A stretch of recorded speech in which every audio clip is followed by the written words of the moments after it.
9 p.m. stream, Pugs and Parker. I'm Pugs Moran. James Parker will be along shortly. He's doing one of them Parker things where he just kind of shows up and he goes, "Oh, sorry, I was late." It's usually some weird excuse.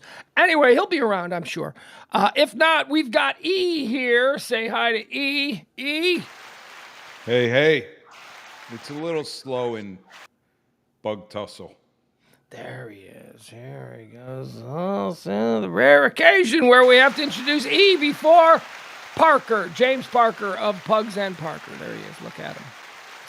All right, this is the second of two streams that I do. I do a Monday through Friday noon stream called High Noon. Check it out. It's just hot topics, current events, and all that kind of stuff. And then Monday through Thursday, James and I get together, and E, when he's available and not jet setting around the globe, we'll sit in and hang out as well. Where'd he go? He's doing something that you do. Oh, there he is. All right. James, how are you? I am well. I was just saying goodnight to some of my loved ones. Oh, okay. All right. Well, that's fine. Hey, I wanted to jump right. You have proof? I know.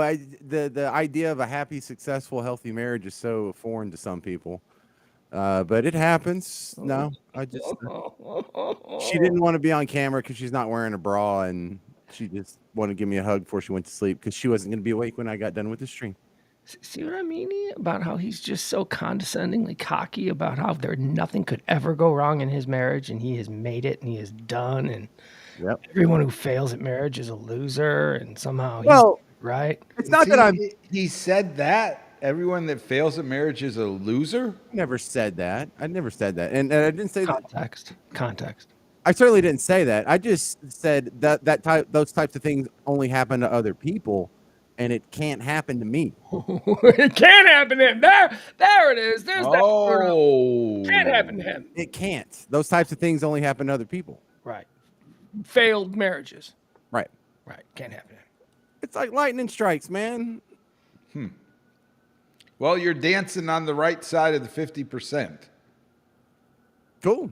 Yeah, it's working out great. I'll give you that look. I am with you, man. You are coming down that back stretch in horse running parlance. I'm James. Go, James. Go. I'm with you the whole way, my friend. Backstretch? What are you talking about, backstretch? Yeah, I'm not it's even like they just got out of the gate. Yeah, so Monday was 13 years. I'm just saying I'm rooting for him. That's all. I'm right in the first turn. Okay. Hey, people that have been married 50 years. Now E is saying what I've been saying. Dude, you are way too early in the game. You are like maybe not even at halftime yet. Your kids are still in grade school. Yeah, I'm not at halftime. I'm fine. Thing is, like, I hope y'all join me in this race. I hope y'all find happiness because this is pretty cool to actually have a healthy relationship. Of all the things I've had to worry about my entire life, there's one thing I don't have to worry about. Hold on. I have a question. What do? Hold on, I have a question. Whose neighborhood has the sirens right now? E, look out your window. Yeah, it's my neighborhood. But I can see them in your window. Is the house on fire? No, they're going down the street. Bro, if you get arrested on stream, that's going to be good for our numbers. Great with that, man. Sorry, James, go ahead. It was just the sirens were drowning you out anyway, so go ahead. I think there should be, aside from the Hallmark Channel, a little more attention paid and glory given to the benefits and happiness of finding a good relationship. Okay. I would venture to say that in that 50% category that's still married, because it's like about a 50% proposition, there's a percentage in there that is just still there because they've had no other option. And they're not ecstatic about it, right? So when you try and look at the number of marriages that are truly happy, you're talking more like 1 out of 3. And now that's anecdotal number. I'm sort of pulling out of my ass, but have been observing these topics and talking about them for 20 years and seen different surveys, and that's kind of the clay that has been molding in my head from actually watching. I've watched this for a couple decades. Mm-hmm. And so now that you have watched it, you find yourself even in a smaller group, like you're in that third group that's happy, the 1 out of the 3. Yeah, but that's been your journey for 13 years, and you think you're entitled to that for the rest of the marriage.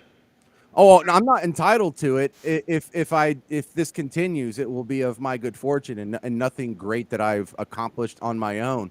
And the point of that is the accomplishment isn't the ability to be a good spouse. It's for the two correct people to meet up and be on the same path. Because my wife has foibles, I have foibles, but her problems don't bother me, and in fact, they fit quite well into my, idiosyncrasies. And like if you drink, find someone that drinks. If you like to go jog, find someone else that likes to go jog. Find someone who likes the same music you listen All to. right, you're being a bit reductive, but I think what you're saying is, and you got lucky here, is that for some people you find the right person and it just clicks. And James found the right person. The problem is that at one point or another, we all think we found the right person, and then Well, I mean, the problem is at some point or another, they've got to meet who you are as a person. Yeah, I've not find anybody, including myself, that likes to live with me. So, but instead of just bitching, if you look towards solutions, what would be the solutions to this? Because I don't see any classes where there's some, college sophomore level class where they give you any ideas on how to pick a mate. yeah, arranged marriages. That's the ones that work. Arranged marriages. what do you mean how to pick a mate? Well, that's the It's problem. the most We have important freedom. decision you'll make as far as effect on your net overall happiness in life, and we pay very little attention to this decision. It's because we have endless opportunities. If you are somebody of means or whatever, you might have endless opportunities in who you can marry. You might date for all of your 20s and all of your 30s. And because of this, coupled with the fact that we are all so woefully self-unaware, we marry people who are not right for us. However, when our moms pick the women for us, they tend to get somebody that we can tolerate for 60 years. Arranged marriages, those things work. Yeah, well, they also come from cultures that don't tolerate marriage as much as we do here, and that's probably has as much to do with it as your mom picking it out. Go ahead, Emil. I'm sorry. The last thing I want to do is listen to somebody to tell me how to pick my mate. Well, maybe you need some help. How you I doing? mean, so I'm far? not judging, Huh? How you doing? Huh? Maybe we need help. but I mean, You're self-unaware. you're This is gonna what I'm let talking somebody else cook Self-unaware. that soup. There's no way. No. See, Emil, if Your wife. I can pick Emil's next wife. I totally. Would you trust me to pick your next wife? Hell no. See, you. This is what I'm talking about. We are so self-unaware. We go after. Look at me. I'm like 55. I'm like, I want to marry a 33-year-old. You know what I mean? What's wrong with me? That ain't gonna work. We're self-unaware. You gotta let people who love you and care about you and know you pick for you. You can't do it. no, No way. Yeah, look, it's just like watching YouTube and learning how to change the water pump on your Crown Vic. You have to study this. This is a craft that you have to get better at if you're going to get it right, or you might just get lucky, but you're probably going to have to listen. If I call you and I need some business advice, I would be asking you questions. You, sir, should be asking me questions, Mr. Happily Married, Successful Relationship Guy. And I would happily try and share some of my wisdom and lead you in the right direction. Well, okay, let me just hold on. Let me just toss this out here to the chat room. You can send us your marriage advice questions, and we'll let James give his advice for whatever your marriage dilemma is, and then me and Emil, a couple of guys who have just ruined every relationship we've ever been in, we'll have the another point of view. Look at that. This is like a whole. He's the worst, ain't he, Emil? He's the worst.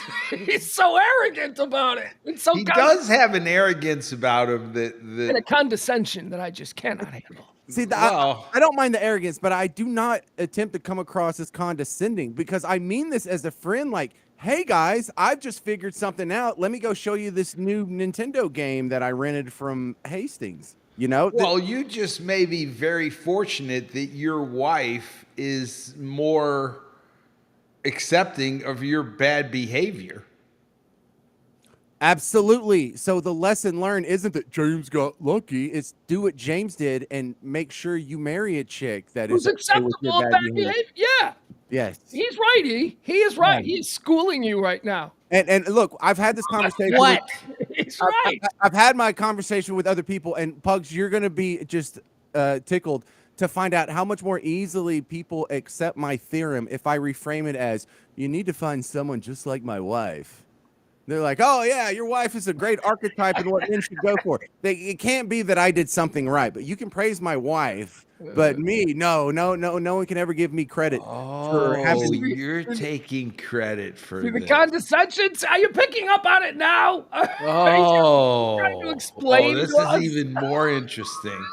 So the 13 years of success, James explain. you've given nothing to, and you're just a lucky beneficiary, is the way that you've portrayed it. So he frames it in the public. Right. Then It's all he comes back and he twists it to it was his smart decision making that allowed him not to play any role in keeping the marriage functional. His wife just does everything, and so he should be given credit, not her. Another trait that your wife has is that she's comfortable with being patronized because you're just, yeah, that's what I'm telling. Yo, My wife is appreciative of direct communication. she likes to be patronized. I don't. Look, it's a wonderful. I agree with some of your thoughts. You're let- absolutely right. The let older me- I get, go ahead. Because both of these things are correct, Emil, and there's not a cognitive dissonance here.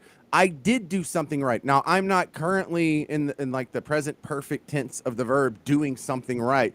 The thing I did right was pick her, and so like I picked a car where you just push this pedal and it goes, and other people get in these relationships that are like Flintstone cars where they have to pedal really hard. So on year 13, they're all worn out. And I'm still just hitting the pedal. And I can't take credit in year 13 for just having the pedal car. I made that decision 13 years ago. That's why the rest of my life, or at least the relationship part of my life, has been a breeze. Hey James, what kind of car is your wife? What kind of car is my wife? Yeah, what kind of car is your wife? Because Emil's problem is that he likes Ferraris, right? I mean, so. What kind of car is your wife? Oh man, I don't know. Is she a Lexus? No. My wife is like a fire engine red 67 Shelby. Oh, Mustang. okay. Yeah. Oh, old school muscle car. Yeah. All right. Because my wife looks like Christina Hendricks from Mad Men. Like, and when she wears like old clothes like that, that's what she looks like. She looks like Christina Hendricks from Mad Men. I gotta be honest, I thought I walked you into an awkward situation, and you answered that perfectly. That was really well done. Yeah. Look, I suck at so much in life. Can I not take credit for getting one thing right? Well, I suppose you can. And another thing that you got right, and I want to address that right here at the top of the show. James and I had a conversation. We were having conversations concerning the Live 105.3 project yesterday. Thank you so much to Dan O'Malley for joining us. You can catch all past shows. One of our people made a playlist for it. So if you just want to listen to the 105.3 play, I'll find out more. April, I need to talk to you. I'll talk, whatever. She made a nice little whole thing where it's just all the 105.3 interviews. Last night you said something, and I believe we glossed over it. I think you mumbled it on the air and we glossed over it, but then we did have an opportunity to talk about it off the air. And that was the idea of Gavin Spittle coming on this show. You want to explain to me why you think it's a good idea? Because we're going to talk about him a lot, and the decent right thing to do, just ethically speaking, would be at least extend him an invitation under basically whatever parameters he wants. Like if he would talk to me, but not you two guys, or if he just wants to talk to Emil and not me and Pugs, because he's, I don't know. At least throw it out there. And then also, when you take out the ethics and just for content purposes of the show, this guy has some stories that if he's willing to tell them would really make this podcast a lot better. And also from the content version of the show, it's just better to have his side. Well, for the elephant in the room that people may not be aware of is that the reason there might be a question as to whether or not he would be invited onto this project is because there was a very public falling out between me and him. Me and him were very close friends. He was my boss. He was my program director. I mean, was it public? Yeah, I think so. I don't know. You think Ross Rubio can give us the details on that? Yeah, I do think Ross. I can't. I don't know. Not the details, but they know that, there was suddenly a time when, Pugs and Kelly were no longer friends with Gavin Spittle, who they used to invite on the Okay. show all the time. And yeah, I mean, I'm not saying it wasn't like they didn't interrupt a Stars game, to tell everybody about what was going down. But professionally speaking, we had a very ugly falling out, and that was a long time ago. And it was very. That would be the reason that people would think that maybe he wouldn't be welcome on the show, right? But I just want to make it clear, and I told you this off the air, and I want to make it publicly clear, just so that it is incredibly important that he participates. It is incredibly important. Now, I have in interviews, I think you and I both have. A lot of times people want to take shots at the old boss, right, when they're free and clear of his ire. So a lot of people have said some stuff, and I think you and I have been very even-handed. I want his side of things. He was the program director of this thing. We're going to speak to Bob McNeil. We're going to speak to the original program director. We should speak to the last program director. And I think that on some level, Gavin, just like all the rest of us, has some pride in this. Some pride. He can't be embarrassed by it, can he? I mean, he was a part of something that I think everybody... he's a very successful, we talked about this last night. It's like no matter what you want to think of him from the way Russ Martin portrayed him, he has gone on to be an incredibly successful programmer in the sports world. That's undeniable. He's got a behemoth of a station that's all his, that he can claim as his, built from the ground up. So forget about the whole, it's like, he was Baba Booey once. Yeah, well, that was a long time ago. So my point is, I think so much water has passed under the bridge that I want to make sure that I am publicly on the record as saying that I would be delighted if he wanted to sit down. We were friends at one point. And, doesn't mean that we can't even be friends. We're not going to be probably buddies. But you know what I'm saying? I mean, I don't want there to be a perception of hostility any longer.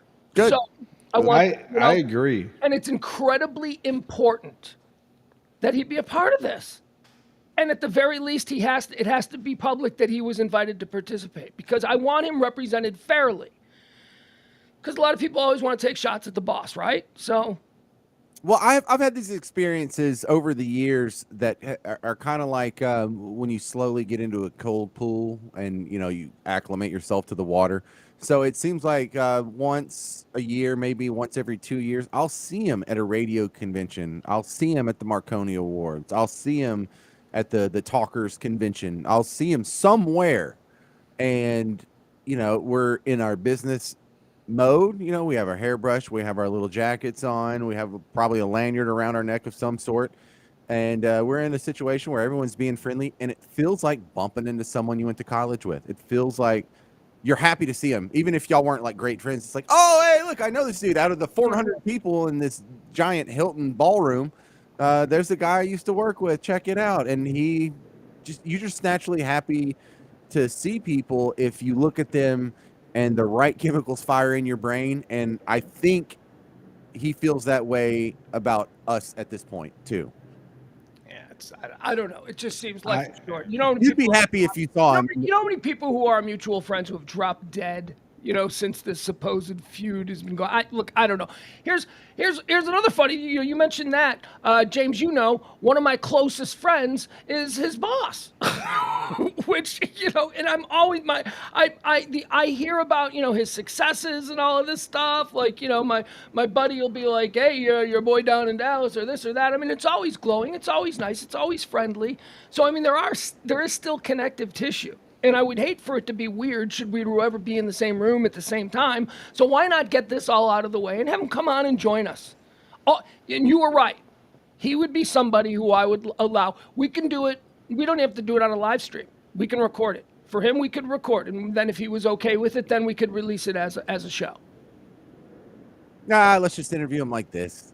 Well, I think that would be the choice. That would be the hope. But we want to afford him that kind of, because it is so important that he is represented. We don't have Russ. We had Dan last night. That was great. Russ is taking some barbs. It's good to have Dan there. It's good. It's going to be good to have Val and the other people that we have to invite. By the way, that list, remember we went through the list. So here's who we still need to talk to if they're out there. Jasmine's going to do it. It's just, short notice. Heard from Skin today, hoping to get Ben and Skin. We need to talk to Mondo. We need to talk to Dean. We need to talk to Turley. Forgot about Turley.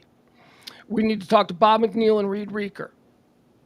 Maybe we need to attempt to talk to somebody in sales or marketing who's retired, who could speak to us about the business, maybe somebody that's out of that. Problem is, all of my friends who would be willing to come on still work in the business would be like, I ain't going on the record talking about that stuff. And I understand that because they're still in the business. But and Liz Wild. I want Liz Wild. I still want Liz Wild. So, and if I'm missing somebody, please, you guys can feel free to let me know. Yeah. Sam the mailman. Sam, I invited Sam today. Sam, who I love, Sam, who hangs out in this chat room from time to time. I texted him today. Hey, Sam, I need you on. Let's go. Let's talk. I want your side of things. You saw it all. No response. No. I have been breaking down these videos and sorting them into episodes, with chunks from each interview, most of it making it across several episodes. And it's starting to get pretty full. I don't think we need rando salespeople. What about Lee? He's dead. Oh. Lee Harris is dead? Isn't he? I don't think so. Oh, I didn't know. Oh, also Dan Lewis. I want Dan Lewis, the original producer for Russ Martin. We could get Dan to talk about the very early days because he was there on day one. Okay, well. You got Alfie? Alfie would be good. Alfie ran the board. All right, we shall see. All right, very good. I guess that's it. That's all the house cleaning that we wanted to do here. James, you got anything you want to jump into? Because I do. I got stuff we can jump right into. Go. Do you know who Mina Kimes is? Do you know who Mina Kimes is, James? I do not. Do you know who Mina Kimes is?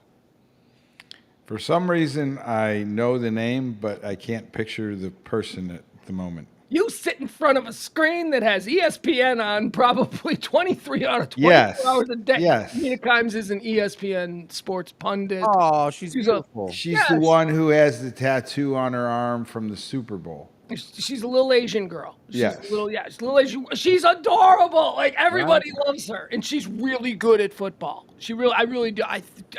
Talk about patronizing. Now I'm being patronizing, right? Like, and for a little Asian girl, she's really good at knowing football. I'm sorry. I didn't mean to do that. But, James, do you recognize her at all? Oh, yeah. Oh, my God, yeah. Yeah, she's like a rising star in the sports world. She went on WEEI. Or I don't even know is she a regular part of this show or what. This might be her hometown, so she might be a regular on this show. On WEEI. She went on there today and they were talking about nips. Do you know what nips are? Have you ever heard the expression, hey, give me a couple more of them nips over there? If somebody said that to you, would you know what that means? You're an East Coast guy, E. Anything for you? Nips are little. Except the usual. Nips are little bottles of alcohol that are popular in New York and Boston and all along the East Coast there. Guys out in the cold in the winter, they got the little nips. And you see them all around trash cans and like stuff. Airline bottles? Yeah, like airline bottles. Except they sell them, you don't have to be on an airline or in a hotel. There you go. Is that her? I was trying to show it to her, James. How do you make her big? How do you center her? Yeah. Anyway, that's her. So they were having a conversation, a Boston radio station where nips are things they drink. It's like, yeah. So they're responding to a story about. Here, let me pull this up. We're gonna have to collapse that, James, because you know what? I'm gonna play the audio. This happened on live sports radio in Boston on WEEI today. There we go.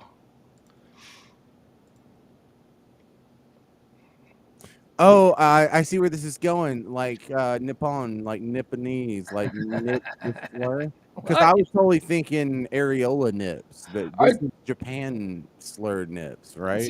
So this is what happened. Okay, they're talking about nips. This happened live on the air. This is a producer. Probably go Mina Kimes. Oh boy. Okay. Can you all see it? Wait, how many do we have open? This is backstage or in the booth or something. Yeah, this is, yes. Thank you, Emil, for pointing that out. We are looking at the producers. We are looking at the call screener and the executive producer right there. So that's the camera. Now, most radio shows, they do this now, and I love it. It's like a TV show with multiple screens. And I mean, I watch all my radio now, and I watch the producers taking calls. It's cool. Anyway, this is WEEI. This is how CBS on Odyssey does it anyway. This is, or not CBS. It's not CBS anymore, right, James? It's Odyssey. It's Odyssey. Yes. Odyssey, that's right. WEEI in Boston. Guest Mina Kimes. They're talking about the Boston tradition of drinking nips. It begs the question, top 5 nips. Oh, yes. That's a great one. Because Dr. McGillicuddy's, I think, is number 1 or 2. Screwball also up there. I'd probably go Mina Kimes. And Fireball. Fireball. Like, I'm not taking a tequila. You're right about the McGillicuddy, though, but do you like the purple or the root beer?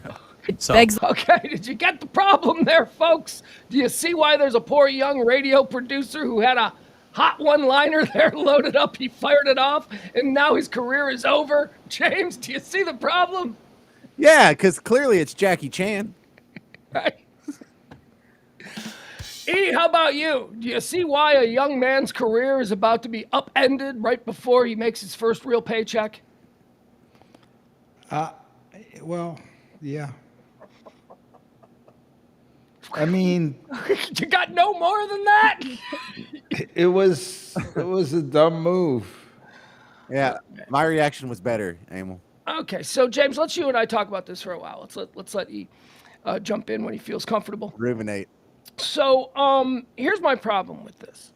The question was your top 5 nips. Nips are what are called these little drinking bottles that they have there, and they're all naming off alcohols. They're all naming off Smucker shots. I heard Fireballs mentioned. Yeah.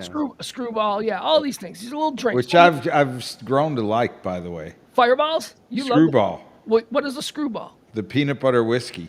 Oh, I don't know what that is. Ooh, yeah. Okay. I don't know if I would like that. I didn't think I'd like it either. And I tried it, and I was like, whoa. Hey, I'm kind of trash. I like Fireball. I like salted caramel whiskey. But I haven't heard of Screwball Nips. But that guy was not on the same page as everybody else, and he didn't get on the same page when he heard like 3 different alcohols thrown out there. Well, here's the thing. He said nips, and he went racial with the joke line because Mina Kimes was their guest, and they love having her as a guest. So the question was 5 favorite nips, and he thought it was a funny one-liner to say Mina Kimes. I also thought it was a funny one-liner. I don't find it to be all that offensive. What I find is this outrage culture, man, that is tepid compared to the kind of jokes that I cashed checks on for 30 years. And I know I didn't mean any harm to anybody. There was no malice and jokes like that. That hurt nobody. It hurt nobody to the extent that Mina Kimes herself was like, I thought it was funny. Well, who's upset? Oh, a lot of people are upset. Well, Oh, I mean, like just randos barfing on Twitter doesn't count. Did he lose his job or something? Twitter So they does- were taking nips in the sense of nipple, not nips in the sense of her being Asian. No, dude. What do you mean, no, dude? Wait, what? What are you talking? What are you talking about? 5 favorite nips. What kind of alcoholic nips do you like? And he said Mina Kimes.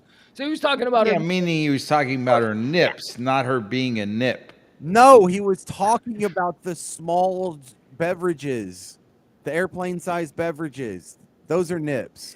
Yeah, but also isn't like a nip slang for Asian? And that's why he's in trouble. Yeah, that's what he meant. See, it was wordplay. He was doing wordplay there. How are you a millionaire? Double meaning. He was playing dumb. Like He thought- got stuck. He got stuck. Hold on, I'm trying to find the whole thing for you. So I give you the I story. mean, anybody gets caught in that trap. You start just, if you're a dude and you hear nips, you've already like put your shifter into first. Like you can't think much past nips. All right, so James, James, here's the issue. They're coming for this kid. I mean, I think they're coming for people who didn't even people. They are the hordes. They had to issue so WEEI is owned by Odyssey. They had to issue an apology. They were forced to issue a public apology this afternoon. The apology read, it was bullshit too. It was like such a bad apology. They said he mistakenly meant Mila Kunis. That's what they they said. He wasn't talking about Mina. So it was the worst, like ham-fisted apology. See, ESPN. That's like bull crap. Hold on. ESPN, who is Mina Kimes' employer, has now chimed in saying it is unacceptable. They are now thinking about not allowing any of their people to go on any Odyssey radio stations anymore. Oh, this is ESPN. So now ESPN is involved in there. ESPN is also the people who brought Michael Irvin home from the Super Bowl, like, just on rumor and innuendo. So, they go off quick. ESPN goes off quick. Anyway, this poor kid, man, he's in trouble regardless because the program director is going to scapegoat him. This poor kid who just, hey, man, you're funny, man. Open the mic when you got a one-liner.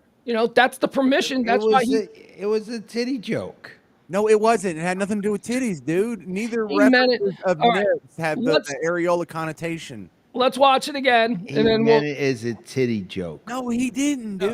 Anyway, let's watch it again, and we will show you. They were talking liquor. He's talking Asians, or more specifically Japanese. It's the bald guy over here, okay, on the Greg Hill, the highly rated Greg Hill show. It's this bald guy right here. He says it. When he says it, watch his reaction. This guy laughs. Nobody else in the studio acknowledges it. They all just move on. They move right past it. They're still shouting out the names of actual alcohols. He turns to this guy, the guy in the hat, and they kind of like laugh at each other. Like he knows he may have said something. Was it too far? And he looks to his partner in here, James, who would have been your what? Eric, your Sybil? And he sort of gets a vote of confidence that it was all right. It's very interesting. Let's watch that. Here we go. The question, top 5 nips. Oh, yes. That's a great one. Because Dr. McGillicuddy's, I think, is number 1 or 2. Screwball also up there. I'd probably go Mina Kimes. And Fireball. Fireball. I'm not... See that? See right there? He's looking for some kind of acknowledgement from his coworker. Right, that he picked out a chick that he thought had hot nips. No. Did he go too far? That was okay, right? Right, James? We know what he's doing. He's going to say, okay, that's okay. That's cool. That's fine. I said it, and I thought so it. So you meant he was meaning nips? Oh. What is happening? He meant it as a racial slur. He meant nips. He was being silly. Like they were talking about alcohol, but there's a couple of nipples, like top 5 sets of nipples. You are the no. How is this guy a millionaire, dude? What? And we suck, and we're just broke off our ass. We're just getting our ass kicked every day. No, neither one of these references have the nipple connotation. One group of people are talking about. How do you know that? Okay, let's move along. I got more to show you, and I got more that I want to get E's takes on. So, James, buckle up, Buttercup. We got more. I'm so confused. James, I want to talk to you about this. This is a story that's breaking right now. Actually, it's been breaking over the last couple of hours, but a number of celebrities have been rounded up. They're all being charged by the SEC for some of these crypto ads. All these crypto, James, you're an economist guy, right? You do like radio. What's going on with the crypto? It's like falling apart, right? They all con jobs. What's happening here? Some of them are definitely con jobs. The excitement is the new technology of blockchain. And when I say new, it's now over a decade old. But it has potential, and everyone understands the theoretical potential it has. Like whenever we discovered nuclear energy, like, hey, we can make a fusion reaction. It was like, all right, well, I don't know how that's good, but I know that human beings have a new power. We just have to figure out how to harness it. And so that's the phase we're in with blockchain. And it's going to be amazing for logistics because in computer programming speak, it's like having a pointer array that is just ubiquitous across the freaking planet. And so it really... Okay, there are a number of bad actors who have been revealed over the past several years or at least months, correct? Because we're seeing a lot of these, Yeah. There's a lot of any people. new emerging thing, good or bad, is going to have bad actors going early trying to exploit whatever loopholes there are in the early days. Right. So here are the celebrities. So Lindsay Lohan, Jake Paul, Soulja Boy, Austin Mahone, Kendra Lust, Lil Yachty, Akon, and Neo. Little Yeezy. Who? Little Yachty. Lil Yachty. The SEC has charged 8 celebrities regarding illegally touting $, TRX and $BTT without disclosing that they were being paid. So it's this deal where they're like, hey, y'all, you should all get, where they promote something to their legions of Instagram followers or whatever, and then they never mention that they're being paid. So not necessarily major criminals here, but in the case of Lindsay Lohan, okay, James, walk with me on this. In the case of Lindsay Lohan, we could put her in jail over this. Do you think she has any idea what she did? This was a document that was put in front of her during her weekly meeting to her accountant by somebody who was like, yeah, also we're getting you involved in Bitcoin. And she's like, okay. And then she just signed something. This is not like she's actually responsible for doing this. She just, she doesn't know. Same with like a little Yachty. You think little Yachty was involved in the... I mean, who do you think is to really blame here? And is this a crime?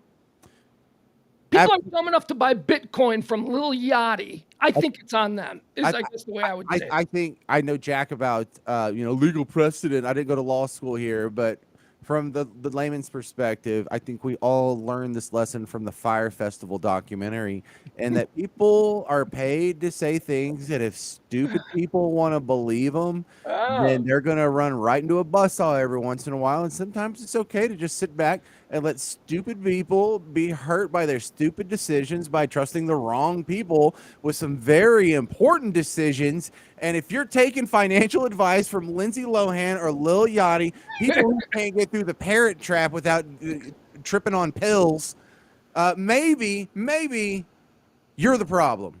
So this is absurd, right? You agree with me? This is these charges on these celebrities because they told their idiot fans to go and sink their money in some Bitcoin. And by the way, they weren't even being really dubious about it. They thought it might work. They wanted to get rich. I'm sure they had back end money. But E, what do you think? It's like you're upset that William Shatner sold you Bitcoin. Like if he's talking to you about any product, you're assuming he's getting paid. Like the guy doesn't, he'll do anything for money. And so like I look at all these celebrities that come out as kind of like William Shatner's. Yeah, but you're talking about this, and this is very interesting because our perspective, we're older people.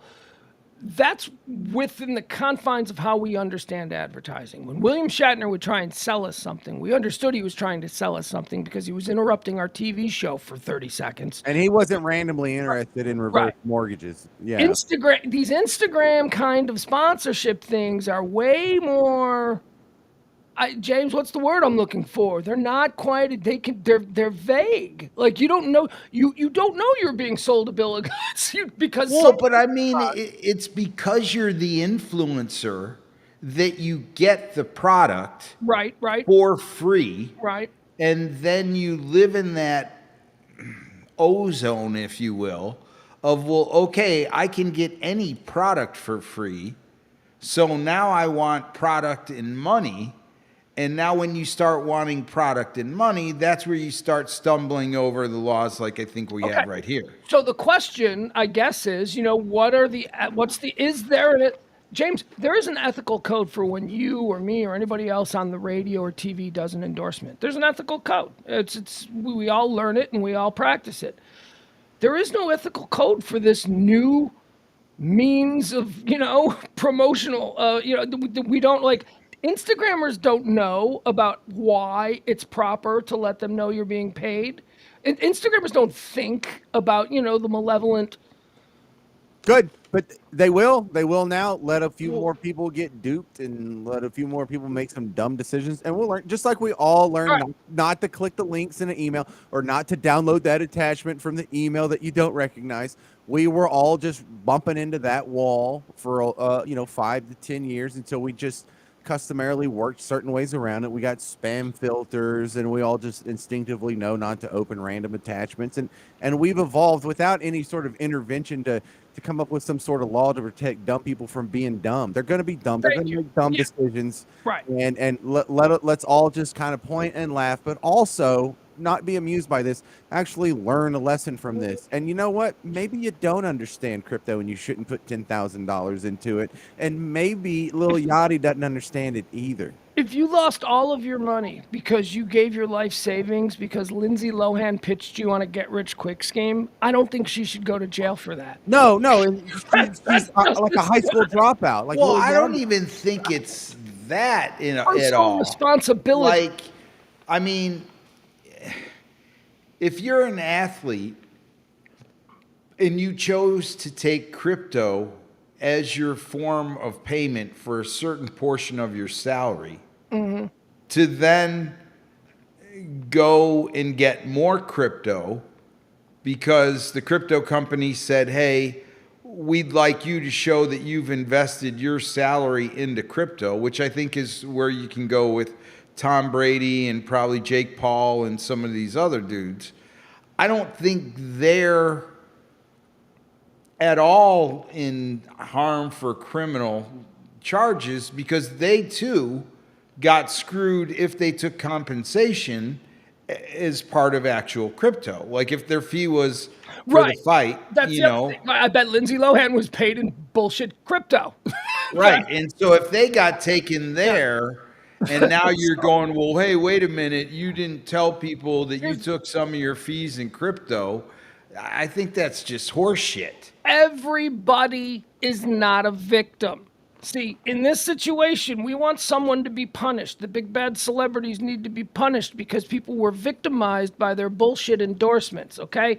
Nobody was victimized here. If you gave your money to Little Yachty, again, you are not a victim. There are real victims of things in this world, okay? But we have to call everyone a victim. Everybody wants to be, I was victimized by Lindsay Lohan. Well, how would you get, No, you aren't. You're a dumb person. But how does giving your money to Little Yachty turn you into a victim? Because Little Yachty invested in Bitcoin. No, you would have had to invest in Bitcoin too. No. Little Yachty was representing a shady company. That's why. Because Little Yachty took money from a shady company to get his followers to put their money in that Bitcoin. That's what this is all about. These shady companies. Cash sign TRX and cash sign BTT. These are the companies that paid celebrities to endorse them on Instagram and on social media. So that's what this is about. It's about them, these celebrities representing shady companies and getting paid. But you did have a good point in that none of these people got paid in cash. I'm sure they all got paid in Bitcoin, or at least or a portion of it. Yeah.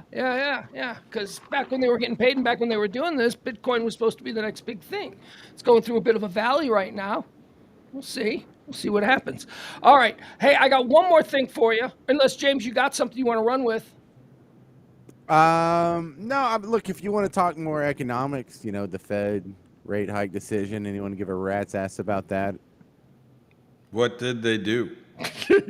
Yeah, I don't. Maybe. No, I knew it was like supposed to happen yesterday or today, wasn't it? Did they? Yeah, what did they do? They raised it by a quarter point, and they just painted themselves into a corner. Same thing again. They just keep on doing that. Well, yeah, but if they stop the rate hikes, that means that they're concerned about wrecking the economy. But if they accelerate the rate hikes, that means they're concerned about inflation.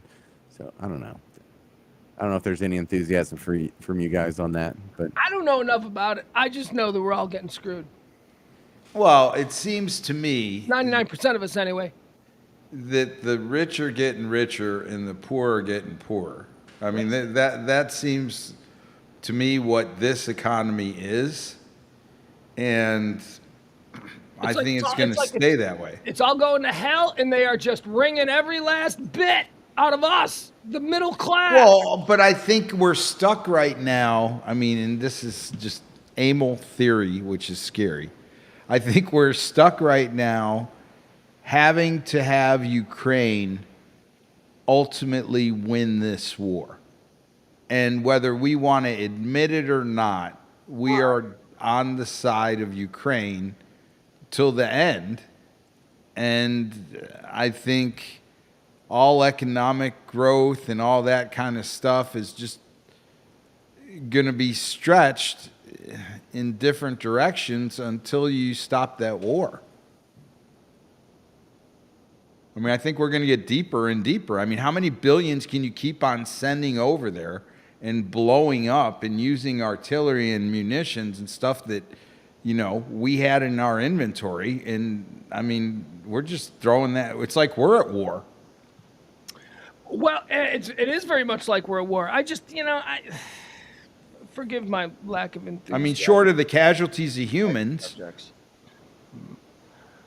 It's bad times, man. Bad Yeah, times. see, nobody wants to talk about this. See, I wish I had that drugs and the gun, man. Drugs and gun, man. Serious stuff. Well, but I mean, I don't know. How do you talk about it? You just got to live through it. You know? Well, look, talk to an old person. This is not unique to us. Hell, people in 2008 went through this. I went through this in 2008. I mean, I never recovered. People went through it all the time. My grandparents lived through the Depression. We'll be fine. We'll be all right. Yeah, Gas lines. Emil, you're probably old enough to remember gas lines. I was a little bit too young. I was only like, 2 or 3. But you remember the gas lines just to get a tank of gas, right? 77, was it? James, could you imagine that? You have to wait 78? 5 hours to get some gas, pushing your car down the road because it idled to death?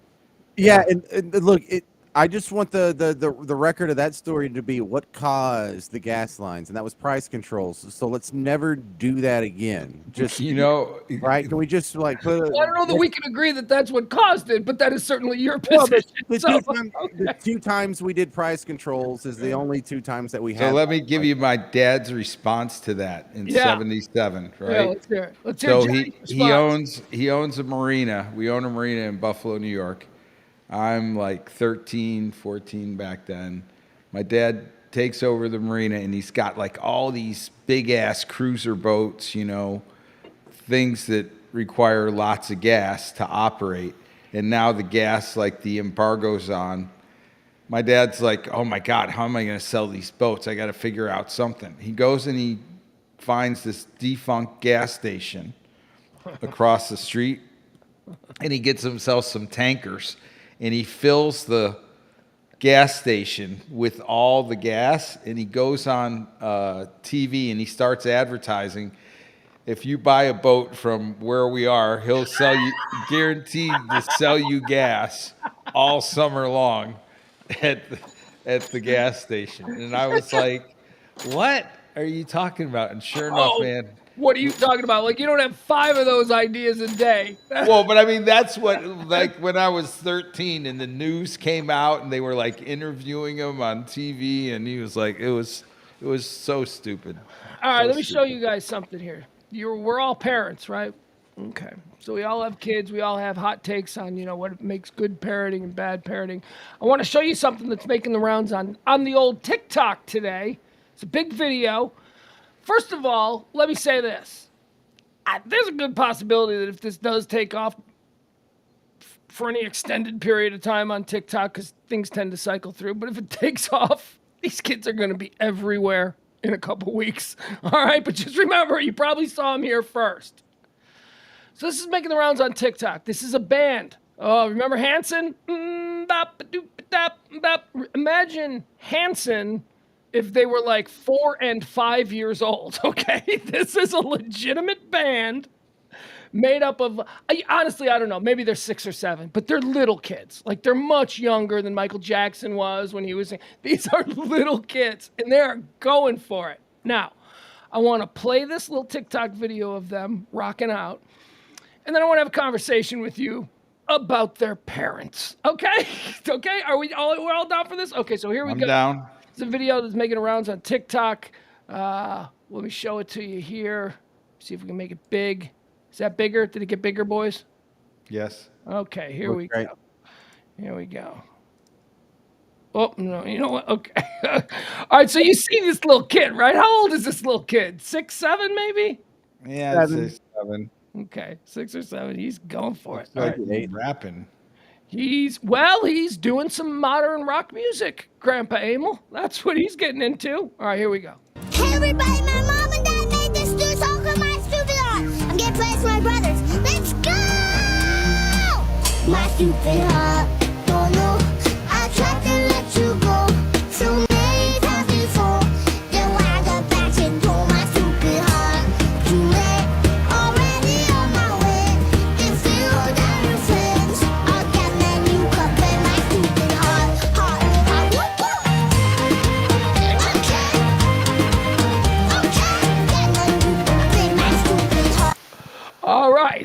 So you're My Stupid Heart by a bunch of little Hey, everybody, man. who parents have a viral video right now on the old TikTok. Did we lose E? Something happened to E? Oh, no, there. here. It is. Sorry, I thought we lost E. I'll play that song again because I've played that song now at least 40 times tonight. It's a really catchy song. Those kids are going to be on Kimmel. Does Ellen still have a show? I don't, you know what I mean? They're going to be on Kelly Clarkson or whatever the hell is happening in the middle of the day. First of all, we all have children. What are your thoughts? Let's start with you, James. The parents did almost all of that. The kid looks like she's lip syncing. I think that's a boy. Don't we think that's a boy? E, do we think that's a boy or a girl? No, it's a girl, right? I think it's a boy. I think it's a boy. Yeah, because he says me and my brother. I don't know. I got a vibe that like it's him and his brothers. Oh, do I have that wrong? I'm pretty sure that was. Hold on. Hey man, here's the beautiful part about it. We can always watch it again because the song. Mom and Dad made this new song for My Stupid Heart. I'm getting plans for my brothers. Let's go! My stupid heart, don't know. I tried to let you go so many times before. Then when I got back and told my stupid heart, too late, already on my way. If you got your friends, I'll get that new cup in my stupid heart.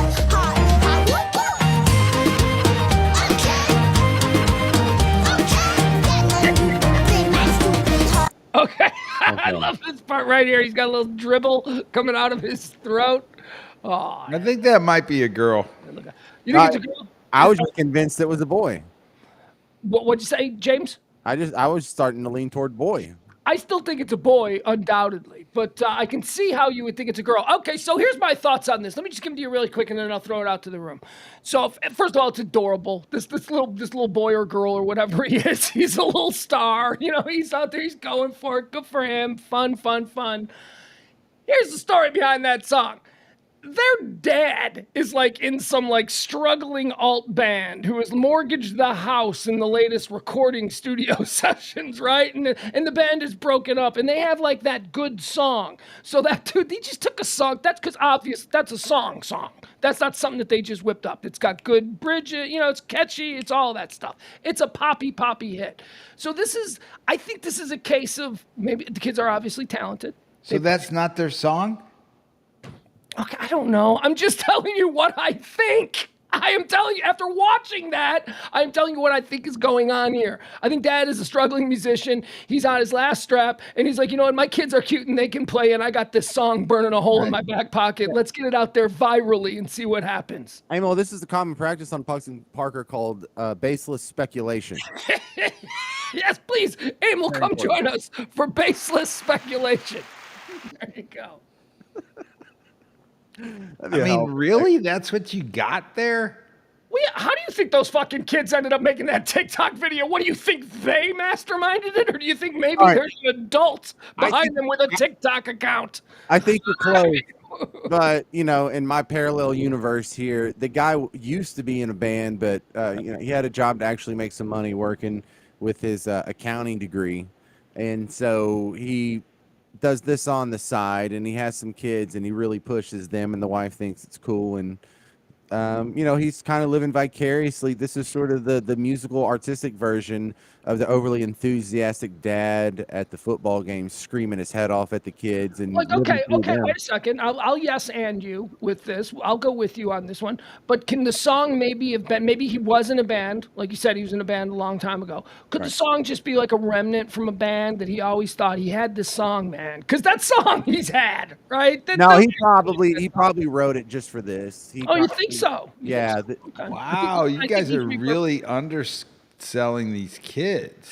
Okay, well, you tell me. You think this is the kid's idea? No, look, to address that, you can whip the kids into doing a lot, but into showing this level of enthusiasm and getting it right, and they're all three like not making a pouty face at the same time. The kids are not being browbeat into this. The kids have some sort of interest in It's fun for them at this point. Definitely, Dad is pushing them. Definitely, Dad is pushing them. Sure. Or mom? I think it's dad. But the way that they begin it with, mom and dad say, like they give a shout out to mom and dad. So I think mom and dad might be complicit. I think they might be equal in pushing their kids into doing this. But as you said, they are happy. They're doing it freely and of their own accord for now. All right. So this is what happens when I try this with my kids. They can all be working together in a band for about a month at a time, and then they hate each other, and the band breaks up. You've done the Joe Jackson bit where you try and turn your kids into cash machines. Well, I mean, I haven't pushed them as bad as this guy have, where I come up with the video and then I make them lip sync to the song that I made up that I force them to record on my behalf. This is them just doing a song from the radio that they all like, and so if I find a song they like and I try to get them to learn instruments, I'm like, here, I'll teach you how to play this song that you like, and that's a great way to get kids actually interested in learning a song. Mm-hmm. So this is a song. The name of our band is Honey Butter Biscuit. Well, that's the name of our former band. We broke up, and so Ellie made us change the name. A honey butter biscuit. All right, Yeah. let me see. Here we go. This is the Parker family band, best known as Honey Butter Biscuit. But it's broken up now. Yeah, well, I mean, we've reformed, but we've had to change the name because Ellie doesn't like that name anymore. Holiday dinner. Go off. Too long, don't go to bed. Make a cup of coffee for your head. Wake you up going out of bed. I said, don't stay awake. Too long, don't go to bed. I'll make a cup of coffee for your head. Get you up and going out of bed. I said, don't stay awake. Very nice. All right. Nice. I like my kids better. Hey, by the way, I want to address this really quick. Jeff Ballard says, didn't the kid say at the beginning, mom and dad making us? Yeah, what does he say at the very beginning about that? Hold on, guys. Let's Call see. CPS. Because Hey everybody, my mom and dad made this new song. my mom and dad made this new song. That's what he just said. Did you guys see that? Yes. Okay. Hey everybody, my mom and dad made this new song for my stupid heart. I'm getting praise for my brothers. Let's go! My stupid heart, don't know. I tried to let you go so many times before. Then I got back and told my stupid heart too late, already on my way. If you hold down your friends, I'll get that new cup in my stupid heart.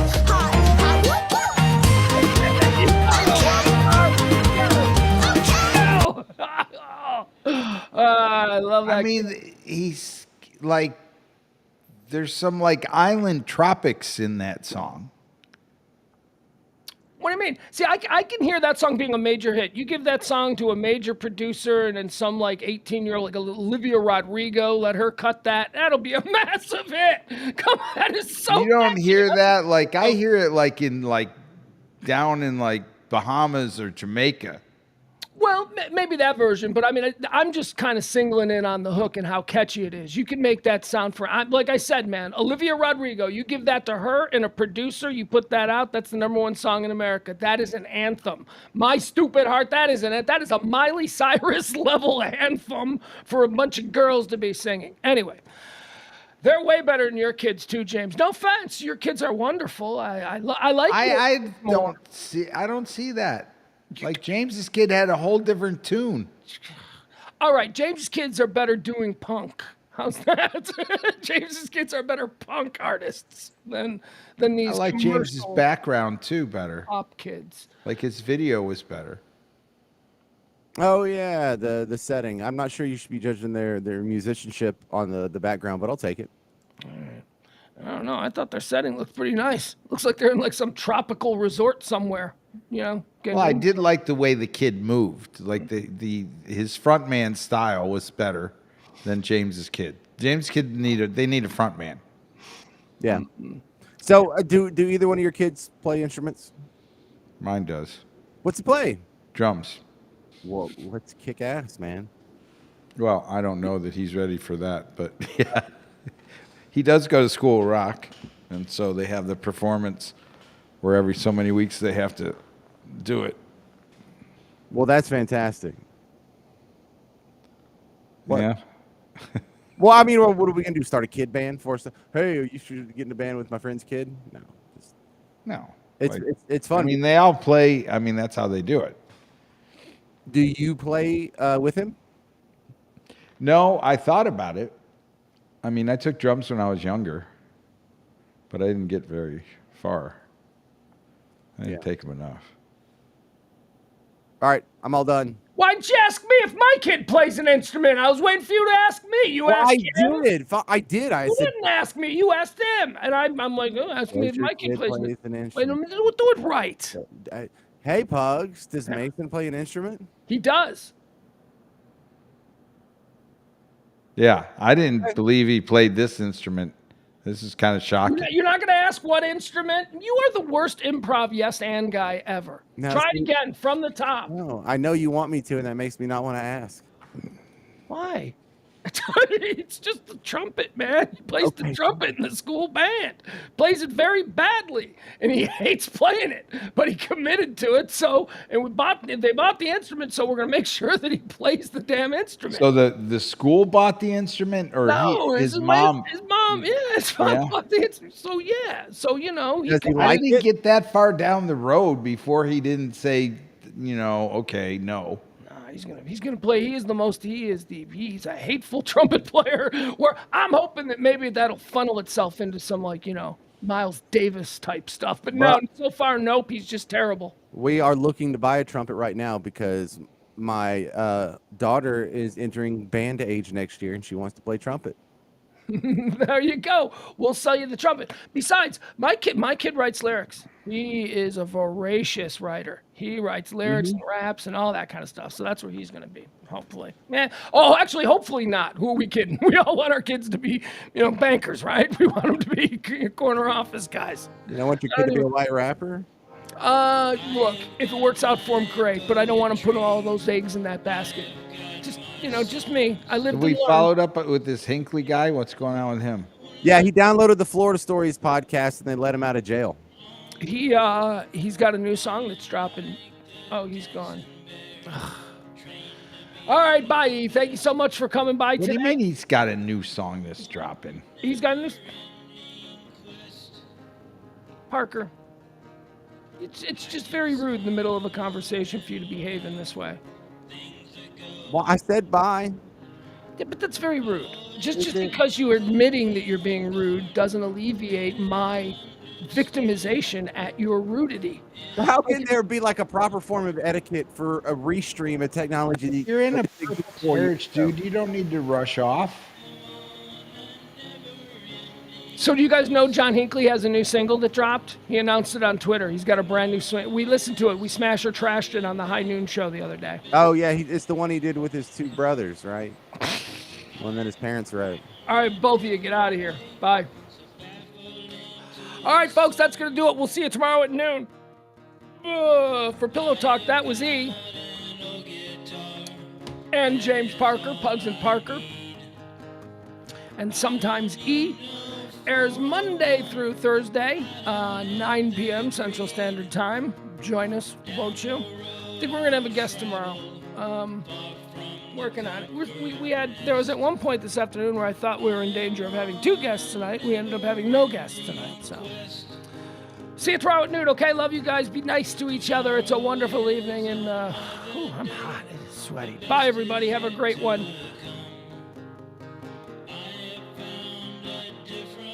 Pugs and Parker, RadioMisfits.com.